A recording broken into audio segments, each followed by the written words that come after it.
So when looking at your day, there's been a lot of studies done. They did a study, it was on Twitter, which is now X. This is a few years ago. They looked at 500 million tweets from about 2.5 million people or so. And what they found from an emotional standpoint is that in the early morning hours up until around noon, a lot of the tweets, the majority, were somewhat positive. They certainly weren't negative. And so the feeling was like a good feeling. Then after lunch, like around 1 o'clock to 3 o'clock to 4 o'clock, they saw it go down pretty big.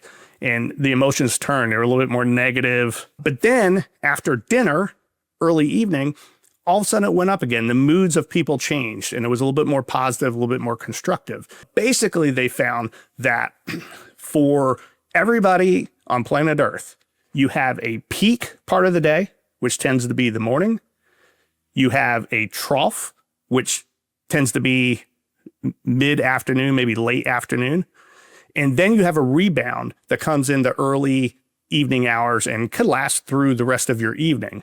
What's important to remember, though, are you a lark? Are you a third bird? Are you an owl? Because that sequence is going to be different, right, in terms of the times that that's happening. But those things are going to happen. So you have to be aware of them.